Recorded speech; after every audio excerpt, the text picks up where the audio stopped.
28 अगस्त नोएडा उत्तर प्रदेश, एक इतिहास लिखा गया जो आगे आने वाले समय में हमेशा याद किया जाएगा कि यहां पर एक ऐसे टावर को बारूद लगाकर ध्वस्त कर दिया गया जो भ्रष्टाचार की मिसाल बना हुआ था। इससे एक तरफ यह मैसेज गया कि अब 2014 के बाद से जो केंद्र में सरकार बैठी है, उस सरकार के आने के बाद से जो माहौल बदला है, वो देश का माहौल बिल्कुल क्लियर कट है कि अब भ्रष्टाचार कतई सहा नहीं जाएगा। कुछ लोग ये देख रहे हैं कि अब किस तरह से पूरे देश में जांच एजेंसियां ताबड़तोड़ छापेमारी करके करोड़ों रुपए घरों से बरामद करती हैं। ऐसे भ्रष्ट लोगों को जेल में डाला जाता है। यहीं आपको बता दें, उत्तर प्रदेश के नोएडा में 28 अगस्त के दिन जो हुआ, उसकी उम्मीद किसी ने नहीं की थी, क्योंकि यहां ऐसे 2 टावर बना करके एक बिल्डर ने खड़े कर दिए थे, जिसके टूटने की उम्मीद तो कम से कम कोई नहीं कर रहा था, क्योंकि हमारे देश में ऐसा कोई उदाहरण नहीं है जो ऐसी 800 करोड़ रुपए की लागत की कोई बिल्डिंग खड़ी हो और उसको कोई ध्वस्त कर दे। अभी तक देखने में यह आया कि कोई बिल्डर हैं जिन्होंने कोई 100, 200, 500 करोड़ का घोटाला किया हो, पैसे देकर के वो मैनेज कर लिया करते थे। न्यायपालिका को तो मैं कह नहीं सकता हूं, लेकिन राजनीतिक पार्टी, राजनीतिक नेता हमेशा ऐसे मुद्दों पर मौन होते रहे। जहां भ्रष्टाचार हुआ उसका कुछ कमीशन मिला और वो मौन हो गए। लेकिन यह पहला उदाहरण है कि इस तरह से एक बिल्डिंग गिराई गई जिसको ट्विन टावर कहते हैं। सब लोग देख रहे थे कि एक बिल्डर के द्वारा जो जमीन के अतिक्रमण के बाद नियमों को ताक पे रखकर बिल्डिंगें बनाई गई, जिस तरह से मात्र केवल 9 मंजिल बिल्डिंग बनाने की परमिशन प्राधिकरण से मिली थी, लेकिन उसने 32 मंजिल इमारत वहां खड़ी कर दी।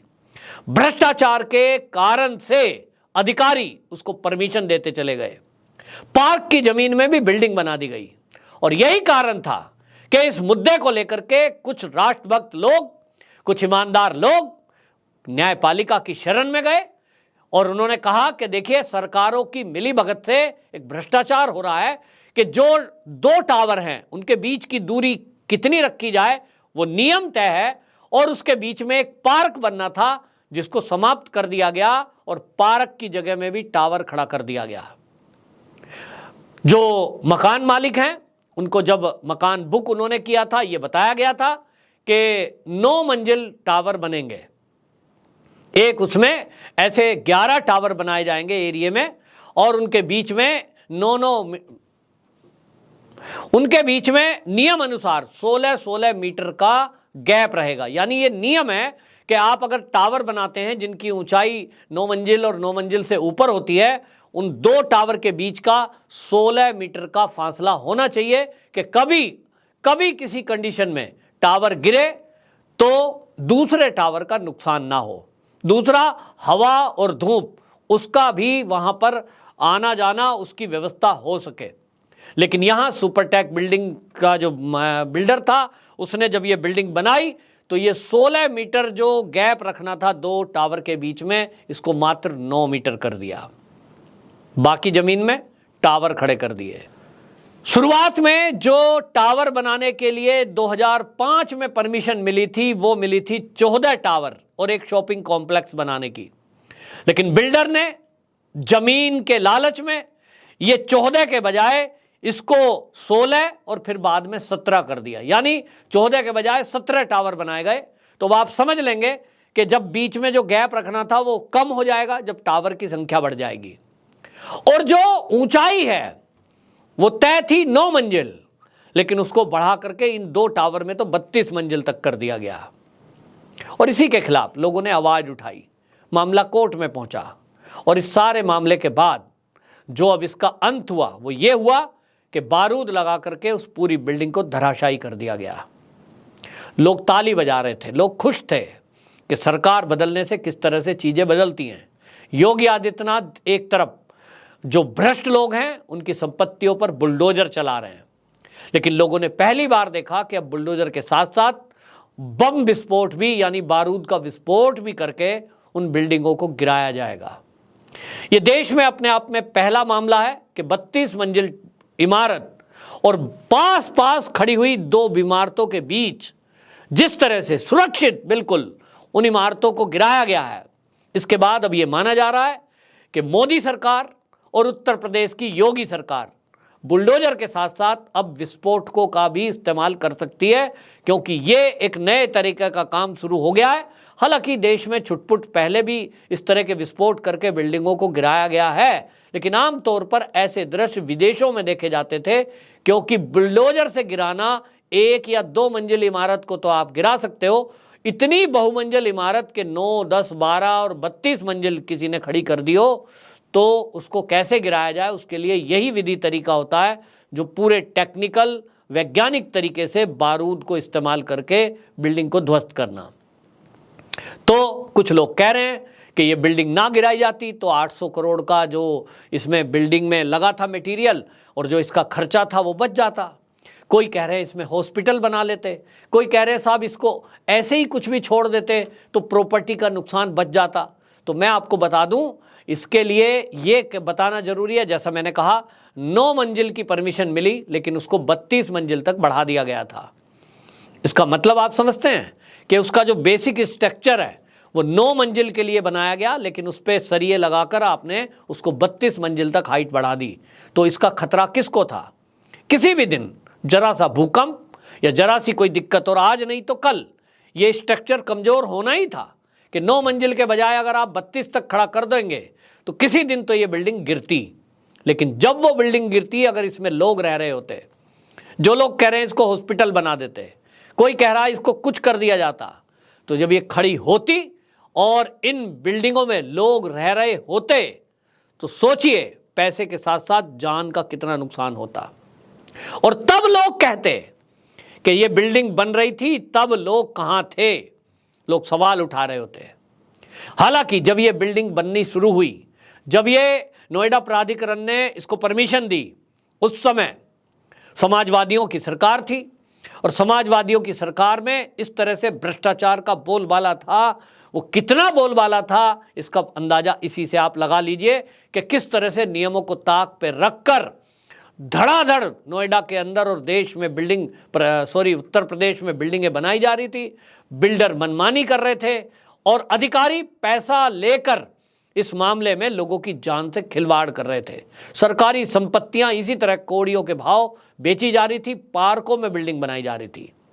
अगर इस समय उत्तर प्रदेश में योगी सरकार ना होती, केंद्र में मोदी सरकार ना होती, तो शायद इसमें अभी भी कुछ ना कुछ लॉ एंड ऑर्डर, कुछ ना कुछ व्यवस्थाओं के बहाने बनाकर और इस किस्से को टालते रहते, नहीं गिराई जाती। तो भ्रष्टाचारियों में खौफ कैसे पैदा हो, ये इसके लिए बहुत जरूरी है कि इस तरह से कार्रवाई बिल्डरों के खिलाफ जब होगी तो लोग घबराएंगे कि बेटा अगर आपने हेरा फेरी करके बिल्डिंग बना भी ली तो वो बनी हुई बिल्डिंग भी गिराई जा सकती है। इसके लिए सरकार ने इस बिल्डिंग को गिराने के लिए लगभग 20 करोड़ रुपए खर्च किए, एक्सपर्ट लाए गए, लेकिन जब तय हुआ कोर्ट से कि बिल्डिंग गिरानी है तो गिरानी है। आपको बता दें पूरा किस्सा, आपको मैं संक्षिप्त में बताऊंगा। 2005 में ये सुपरटेक ने एमराल्ड कोर्ट नाम से ग्रुप हाउसिंग सोसाइटी बनाई थी और वो सोसाइटी बना करके कंस्ट्रक्शन के लिए एक मॉडल बनाया गया कि कहाँ कहाँ कितनी बनाई जाएंगी बिल्डिंग। उसके लिए जो ये हाउसिंग एमराल्ड कोर्ट नाम से हाउसिंग सोसाइटी बनाई, इस सोसाइटी में कई टावर ऐसे बनाने हैं और एक शॉपिंग कॉम्प्लेक्स बनाया जाएगा। इसका प्रोजेक्ट लोगों के सामने पेश किया। 2006 में नोएडा प्राधिकरण ने सुपरटेक को ये जमीन आवंटन की इस मामले की, और इसमें जो पार्क की जमीन थी 2 टावर के बीच में, वो भी प्राधिकरण ने हेराफेरी करके ये सुपरटेक बिल्डर को दे दी, कंपनी को। इसके बाद फिर 29 दिसंबर 2006 को 9 के बजाय 11 मंजिल फ्लैट बनाने की परमिशन भी दे दी प्राधिकरण ने। यहीं से घपला घोटाला शुरू होता है। 2005 में 14 टावर और एक शॉपिंग कॉम्प्लेक्स बनाने की इजाजत थी, लेकिन बाद में 14 के बजाय ये कर दिए 16, यानी 16 टावर बना दिए, शॉपिंग कॉम्प्लेक्स गायब कर दिया। 2009 में टावर का निर्माण शुरू हुआ और 16 के बजाय फिर वो कर दिए गए 17 टावर, यानी जगह थोड़ी थोड़ी और कम कर दी। 26 नवंबर 2009 को 17 टावर बनाने का नक्शा पास कर दिया गया। टावर को 40 मंजिल बनाने तक की परमिशन सुपरटेक को दे दी। टावर के बीच की जो 9 मीटर की 16 मीटर की दूरी थी उसको घटा करके 9 मीटर कर दिया गया ऑन पेपर। ये प्राधिकरण ने नक्शे में किया नोएडा के। और उसके बाद एक 29 मंजिल ये और एक 32 मंजिल ये 2 टावर का निर्माण कर दिया गया। सवाल यह है कि प्राधिकरण इस तरह से करता रहा तो क्या ऊपर के अधिकारी, मंत्री, मुख्यमंत्री ये सब मौन थे, सो रहे थे? नहीं, सबको मोटा पैसा मिल रहा था। और इसको लेकर के आपको बता दें, ये 2014 में मामला कोर्ट में पहुंचा और हाई कोर्ट ने इस मामले में फिर 15 अधिकारी और कर्मचारी नोएडा प्राधिकरण के 24 के खिलाफ FIR दर्ज की और जांच शुरू हुई तो पता चला कि ये सब जो है ये अवैध है और इस अवैध बिल्डिंग को तोड़ा जाना चाहिए। और जिन लोगों के पैसे ये सुपरटेक बिल्डर ने लिए हैं इन सब के पैसे भी वापसी करने का आदेश कोर्ट ने दिया। तो कुछ लोग कहते हैं कि जिनके पैसे इन्वेस्ट हुए उनका क्या हुआ, तो उनको सभी को लगभग वो पैसे लौटा दिए गए हैं। कुछ लोग उसमें बचे हैं जिनको अभी वो पैसे वापस नहीं मिले हैं। उसमें अभी बिल्डर का कहना है कि मेरा अरबों रुपए का नुकसान हुआ है, मेरे पास पैसे नहीं है, दूसरी साइट पर जो मेरा काम चल रहा है वहाँ से जब आमदनी होगी उसमें से मैं धीरे धीरे करके इनके पैसों को दे दूंगा। लेकिन ज़्यादातर बिल्डरों के वो पैसे दे दिए गए हैं। आपको बता दें इस एमराल्ड कोर्ट ट्विन टावर में 900 फ्लैट बनने थे और ये जो 900 फ्लैट बनने थे, अब आप सोचिए कि जो लोग ये कह रहे हैं कि इसमें कुछ अस्पताल बना देते, अगर ये 900 फ्लैट बन गए होते और इनमें लोग रह रहे होते तो अगर एक को मात्र 2 से गुना कर दें, क्योंकि एक में बच्चे भी रहते हैं, पति पत्नी भी रहते हैं, लेकिन अगर 2 से भी गुना कर दें तो 1800 लोग इनके अंदर रह रहे होते। वो संख्या 3000-4000 होती वैसे तो, और वो जिस दिन बिल्डिंग गिरती तो ये 2-3 हजार लोग एक साथ दब के मरते। ये जान माल को बचाने के लिए कोर्ट का बहुत बहुत धन्यवाद है कि हमारे देश में जो सुप्रीम कोर्ट तक ये मामला गया और सुप्रीम कोर्ट में जिन जजों ने इस ट्विन टावर को गिराने का फैसला लिया, आप समझते हैं कि जुडिशरी में भी किस तरह के हस्तक्षेप किए जाते हैं। लेकिन हमारे देश की जुडिशरी को हैट्स ऑफ है जिन्होंने ना झुके ना बिके और इस पर वो फैसला दिया जो होना था और जो अब हुआ है। ये हमारे देश की न्यायपालिका का भी मान बढ़ाता है। ये बताता है कि किस तरह से बड़े बड़े पैसे वाले, बड़े बड़े नेता जो अरबों रुपए रिश्वत दे सकते हैं, खरीदने की कोशिश कर सकते हैं, लेकिन हमारी न्यायपालिका को कोई खरीद नहीं सकता। इस फैसले से एक तरफ यह उदाहरण प्रस्तुत हुआ है कि न्यायपालिका हमारे देश की नंबर 1 है और यहां आज भी ऐसे जज बैठे हैं जो निष्पक्ष और निर्भय होकर के अपना फैसला सुनाते हैं देश हित में, जनता के हित में। दूसरी तरफ इस फैसले को इंप्लीमेंट करना, उसके लिए योगी सरकार को धन्यवाद है। उत्तर प्रदेश में इंप्लीमेंट कर पाए। पिछली सरकार ना नुकुर करती रही, क्योंकि 2000 आपको बता दें 14 से ये मामला चल रहा था और आदेश था बाकायदा सुप्रीम कोर्ट का, लेकिन इसके बाद भी ढीला ढवाली चलती रही। आज योगी सरकार उत्तर प्रदेश में है तो परिंदा भी पर नहीं मार पाया, विरोधी कोई विरोध नहीं कर पाया। हालांकि लोगों ने ताली बजा करके इसका स्वागत किया है। तो ये एक बार फिर से उत्तर प्रदेश में एक रिकॉर्ड बन गया है कि भ्रष्टाचारियों के खिलाफ अब बुलडोजर के अलावा ब्लास्ट भी किए जाएंगे। वंदे मातरम।